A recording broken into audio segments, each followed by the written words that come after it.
David has personally logged in 25 years in advertising, branding, and marketing communication design. His portfolio includes a wide range of account experience with industry giant Fortune-listed companies like Adobe, Microsoft, and Electronic Arts. Pinkerton South, the first brand-focused advertising agency on the Grand Strand. His work is vivid. You can see some at pinkertonsouth.com. All right, David, take it away. Here's David Benardo. I'm not going to use the microphone. I got to read my notes. I got to click this thing. I can't hold on to my phone. I'll hold it. Yeah, can you just hover? No. He was kidding. Do I need it? Yeah. I do? Do I need it now? You can click. Yeah, you don't know where to click. No. All right. Thank you very much. I'll be the mic stand. All right. Well, look, I'm just going to get this done in about 5 minutes, okay? Because everybody else went long. We only have a couple of hours worth of tape, so I'm recording this thing. So let's do it 5 minutes because this is the Twitter segment of the show today. All right. And I'm not a phone guy. I'm not an email guy. In fact, I got a Twitter today, or a few. Anyway, what I want to do here is give you a glimpse of what's out there, and I'm not going to have enough time to explain how everything works in detail, but I just want to give you a sense of what's out there. I have a microphone, right? This is crazy.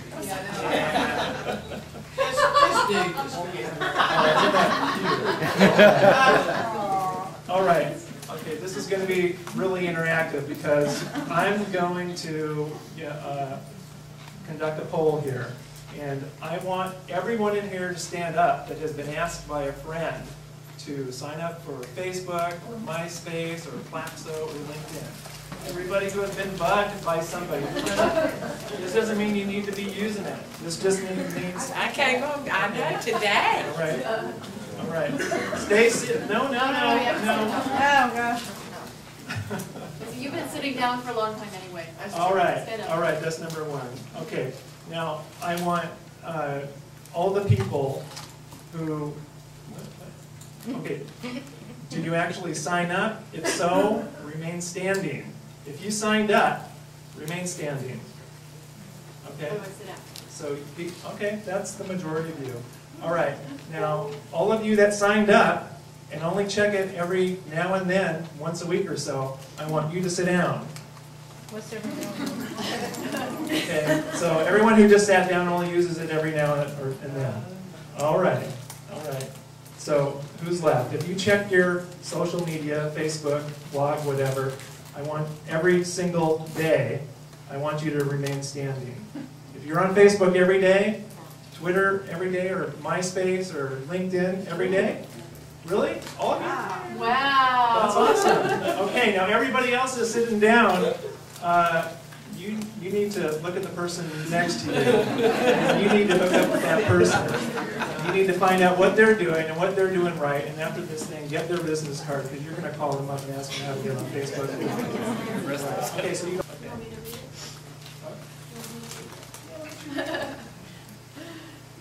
Okay, our focus today is on new media or social media, and I can't take credit for this. David put this presentation together, but this is what works. He doesn't have 3 arms. Our focus today is on new media or social media. It's all about people, and this started a while ago, like when AOL introduced the idea of chat rooms online. Anybody remember those? Yeah, so it seems like a long time ago, back in that last century. Anyway, matchmaking online, internet dating is a huge thing right now. And then there are a number of what we call social media channels. And here are some of the biggest players. And you're looking at them. I don't know if you've seen all of those logos before, but they are big-time social media sites. How does this translate into opportunities for nonprofits, though? That's the big question today. What's going on in all these sites online? How do they work, and what's in it for you? It may look confusing at first glance, but bottom line, it's simple. It's about people making new connections and maintaining their current connections, growing and cultivating a garden of network contacts. Friends, really. Millions of us are already using sites like YouTube, MySpace, Facebook, Glaxo, and LinkedIn. And we're using blogging tools like Blogger, mini blogs like Tumblr, and microblogs like Twitter to share content and have conversations online. Okay, conversations. Hey, okay. It's nothing new, let's just call it word of mouth. Online or off, word of mouth has been around forever, since time began. Word of mouth is the most effective way to persuade and influence other people. I hate to say this, but it's better than advertising. It's even better than public relations, because it's people influencing people. Here's Norman Rockwell's version of it, circa 1946. And here's today's group. So, let me give you an example before we go ahead. Let me give you an example of the awesome power of a little something called Twitter. It's absolutely free, and all you need is internet access to set up on Twitter. It's a great way to just get started into social networking. So these are some of David's Twitter friends. He shares bits of information in real time with them whenever it's convenient or in real time. Oh, there's a camera. See, I'm trying to work my way out of it. Okay, they just stay in touch.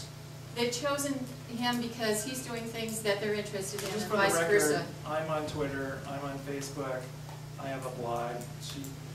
She's one of the ones that signed up but never used it. I'm just good at talking. I would not be one of the standing people at the end of our little experiment there. So, the thing is, each one of them has their own Twitter friends, a whole different universe of Twitter friends in many cases, maybe hundreds, maybe thousands. So when David sends a message out, which is called a tweet on Twitter, it can quickly ripple out to thousands, even tens of thousands of people, like the Big Bang effect. Because if it's of interest, if it's curious or interesting or worth passing along, his message gets retweeted, another Twitter term, from friends to friends to friends. And a message on the internet like this can move incredibly quickly when it's a message that's very good or very bad. So another thing that comes with this new ability to communicate instantaneously with a huge Twitterverse is the necessity to safeguard what you're doing out there. You have to be transparent, authentic, and honest in all your dealings, or out on the internet it catches up with you very, very quickly. All right, yeah, I am, sorry. So let's go on to the next slide. Here's a guy who knows how to use Twitter. His name is Tony Hsieh. He happens to be the CEO of the largest online retailer of shoes on the planet. Has anyone heard of that? Zappos, all right. It is the Zappos guy.